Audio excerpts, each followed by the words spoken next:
వర్తమానము వినుమా ప్రియనేస్తమా, విని నీవు ప్రభుని విశ్వసించుమా.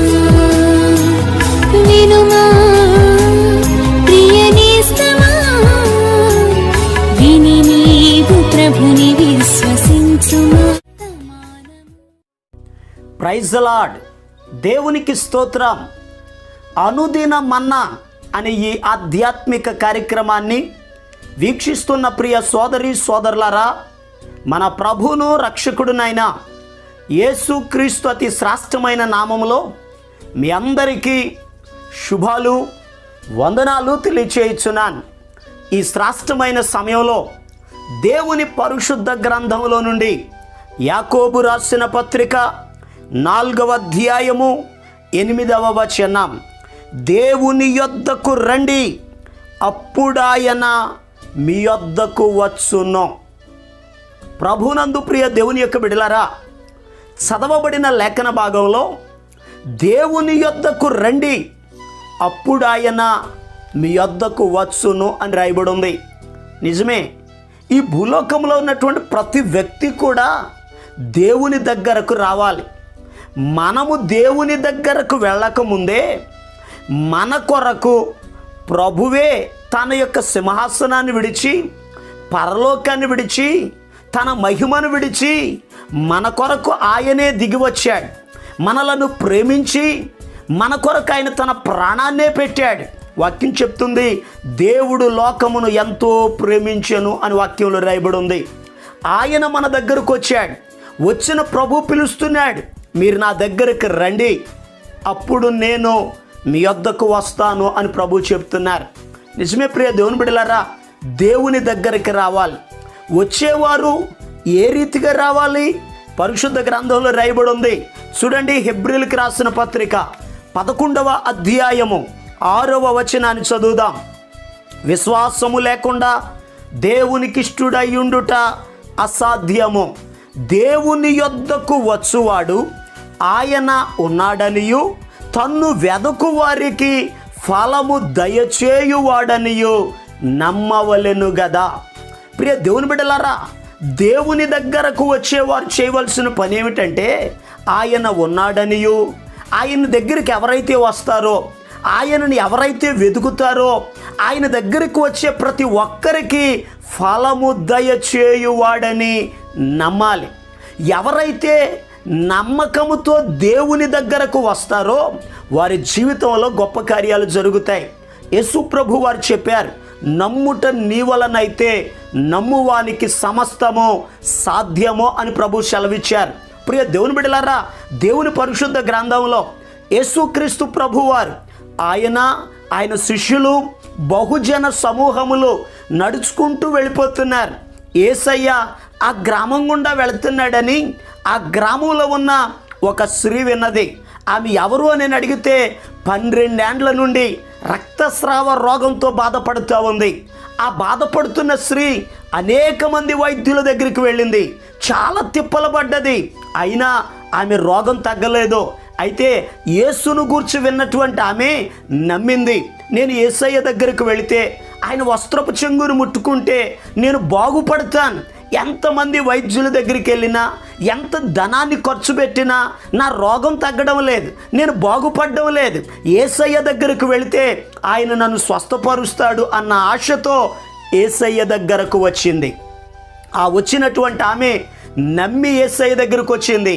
ఆ వచ్చినటువంటి స్త్రీ యేసు ప్రభు వెనకాలే వచ్చి ఆయన వస్త్రపు చెంగును ముట్టుకుంది. వాక్యంలో రాయబడిన మాట, తక్షణమే ఆమె శుద్ధి అయినని వాక్యం చెప్తుంది.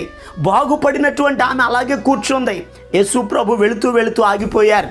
నన్ను ఎవరు తాకారు అని అడిగారు. వెంటనే ఆ సమయంలో ఆ స్త్రీ లేచి నిలబడి చెప్పింది, అయ్యా నీతో మాట్లాడకుండా నిన్ను ముట్టుకున్నాను, బాగుపడ్డానని తాను సాక్ష్యం ఇచ్చింది. యేసు ప్రభు చెప్పారు, కుమారి భయపడొద్దు, నీ విశ్వాసము నిన్ను స్వస్థపరిచాను అని ప్రభు చెప్పారు. ఈరోజు ఈ మాటలు వింటున్న ప్రియ దేవుని బిడ్డలారా, చాలా జాగ్రత్తగా గమనించండి. ఆ స్త్రీ ఎలాగైతే నమ్మికతో యేసయ్య దగ్గరికి వచ్చి బాగుపడిందో, ఈ రోజు నాడు మన జీవితాల్లో కూడా ఆయన యందు నమ్మిక ఉంచి విశ్వాసముతో ఆయన సన్నిధిలోనికి వెళితే దేవుని సన్నిధిలో గొప్ప కార్యాలను మనం చూస్తాం. ఒకవేళ నీ జీవితంలో బలహీనంగా ఉన్నావేమో, సమస్యలతో ఉన్నావేమో, వేదన చెందుతున్నావేమో, నెమ్మది లేనటువంటి నీవు నమ్మి యేసయ్య దగ్గరికి రాగలిగితే నీ జీవితంలో గొప్ప కార్యాలు జరుగుతాయి. యేసు ప్రభు వారు పిలుస్తున్నారు, ప్రయాసపడి భారమును మోసుకొనుచున్న సమస్త జనులారా నా యొద్దకు రండి, నేను మీకు విశ్రాంతి కలుగజేస్తానని ప్రభు చెప్పారు. ప్రియ దేవుని బిడ్డలారా, నమ్మి మనం యేసయ్య దగ్గరకు వస్తే యేసయ్య స్వస్థపరుస్తారు, యేసయ్య నెమ్మదిని కలుగజేస్తారు. అంత మాత్రమే కాదు, కానీ యేసు ప్రభు దగ్గరికి ఎవరైతే వస్తారో వారి గృహాలకు యేసయ్య వెళ్తారు. పరిశుద్ధ గ్రంథంలో లూకా సువార్త 19వ అధ్యాయాన్ని మనం చదివితే అక్కడ ఒక వ్యక్తి కనబడుతున్నారు. అతని పేరు జక్కయ్య. యెరికో అనేటటువంటి పట్టణంలో ఇతడు పన్ను వసూలు చేసేటటువంటి వ్యక్తి. యేసుక్రీస్తు ప్రభువారు యెరికో అనే పట్టణానికి వెళ్ళారు. యేసయ్య ఆ పట్టణానికి వెళ్ళాడని తెలుసుకుని యేసు ఎవరో చూడాలని యేసయ్య దగ్గరకు వచ్చాడు. కానీ అతడు పొట్టివాడైనందున యేసయ్యను చూడలేకపోయాడు.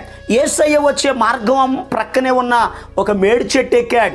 ఆ చెట్టు మీద కూర్చుని యేసయ్య ఇలా వెళతాడు అని చూద్దామని కనిపెడుతున్నాడు.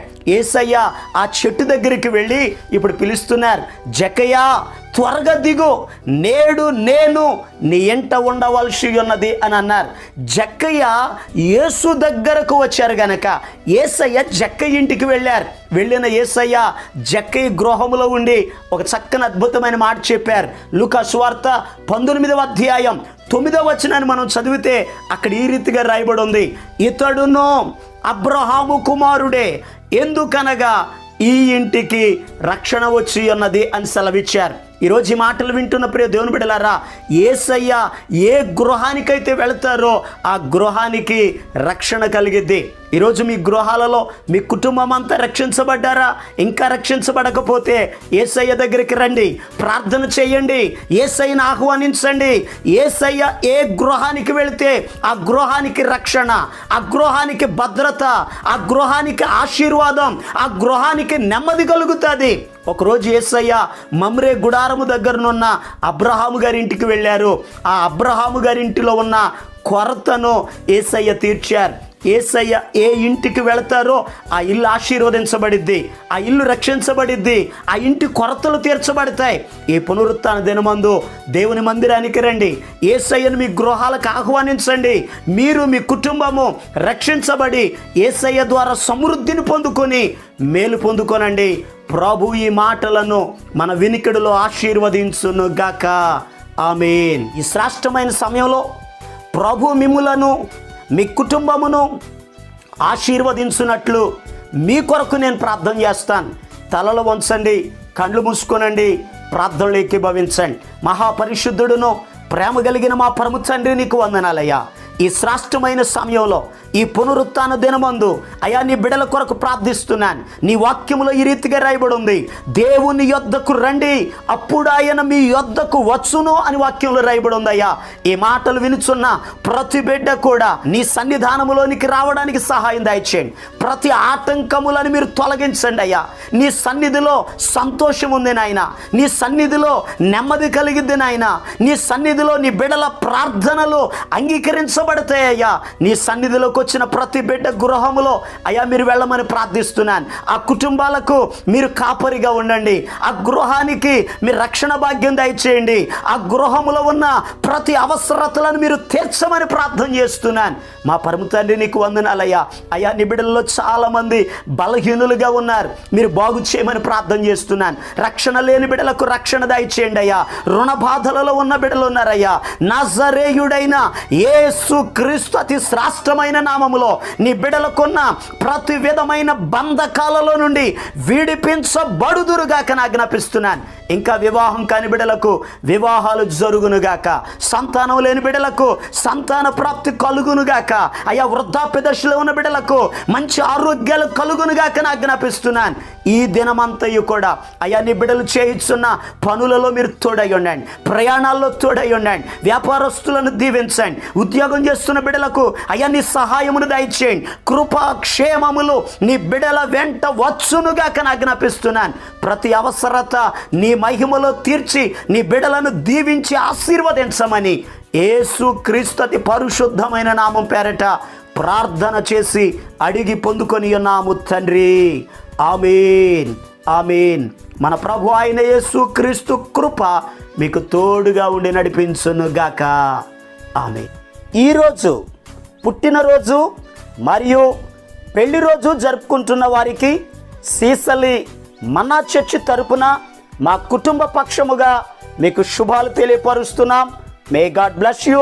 దేవుడు మీకు తోడుగా ఉండి మిమ్మల్ని ఆశీర్వదించునుగాక. దయచేసి గమనించండి, మీ కొరకును మీ కుటుంబం కొరకును దేవుడు మిమ్మలను అభివృద్ధి పరచాలని నిత్యము మేము ప్రార్థన చేస్తున్నాం. ఏమైనా ప్రార్థన అవసరతలు ఉన్న ఎడల ఈ స్క్రీన్ మీద కనబడుతున్న నెంబర్కి ఫోన్ చేసి తెలియపరచండి.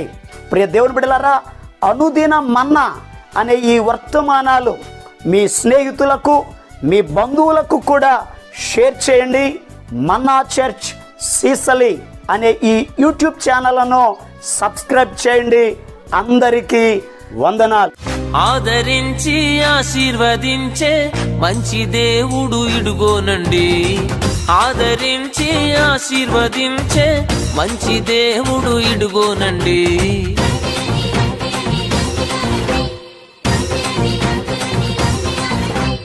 అనుమానాలు వదిలేయండి, అనుకూల సమయం ఇదే చేరుకొనండి. అనుమానాలు వదిలేయండి, అనుకూల సమయం ఇదే చేరుకొనండి. ఆదరించి ఆశీర్వదించే మంచి దేవుడు ఇడుగోనండి.